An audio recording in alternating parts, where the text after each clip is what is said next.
So behind the wheel of the Civic, I can already tell the 2-liter is not as fun as the 1.5 turbo that you get in the Civic, but I really like how it still has enough low-end power to get you going for this kind of vehicle.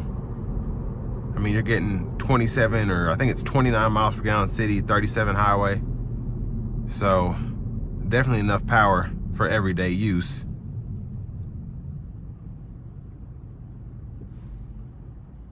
There's the auto stop there. But really just like how easy this car is to drive. Just the steering feels nice. Of course, the size of it helps, making it easy where all this is going on in front of me.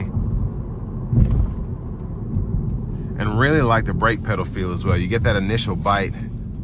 It's not soft in the least. Let's try these paddles out.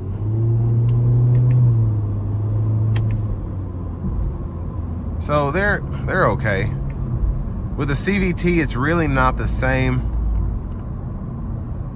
in terms of having a traditional automatic using paddle shifters, but it really does help you get that bottom end torque if you need it.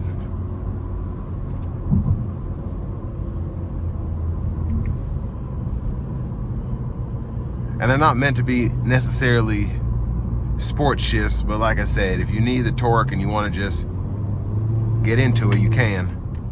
But overall, love the visibility in this car. And like I said, I just love how easy it is to drive because it looks so great on the outside, and the inside I just like I said, how minimalistic it is, just having the radio here, touch of a button for everything, and then for each button you have your own kind of menu to go into if you ever want to change something, fix something, or configure something the way you want to. And then really like that the left side of the gauge cluster is digital, but our speedometer still uses a needle.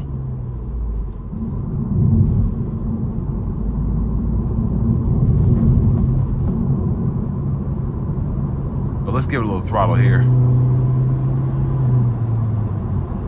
Like I said, it's no speed demon, but with the CVT, it just makes it really easy to accelerate with this naturally aspirated 2-liter, because I'm not having to worry about shift points or any sort of lag from a turbo or from a transmission.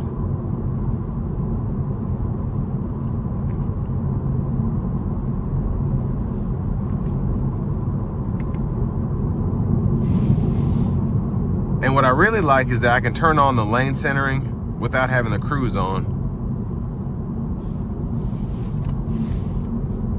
So that's pretty cool. When it sees the lines, it'll be like, oh, okay, I'll keep you right here.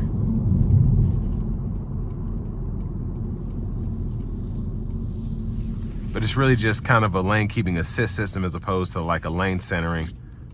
At least it's supposed to be used that way in city driving. I'm gonna put it in the sport mode now and see how that livens the vehicle up as we get on the interstate here.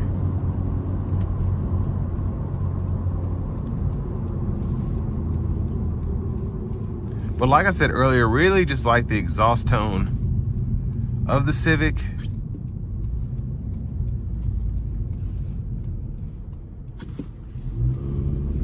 Specifically for just it being a smaller engine. Let's give it some throttle here.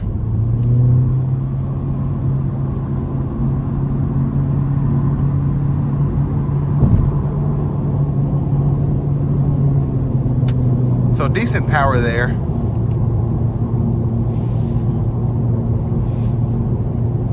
But on the interstate here, really like having this system. And for a car in this price range, it's really nice that you get lane centering along with adaptive cruise. But honestly, really good gas mileage here. I'm watching the meter there, and it's still getting 45 miles per gallon. As I was kind of leveling out there doing 70, 75.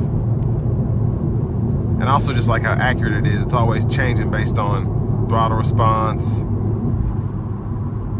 braking, so on and so forth.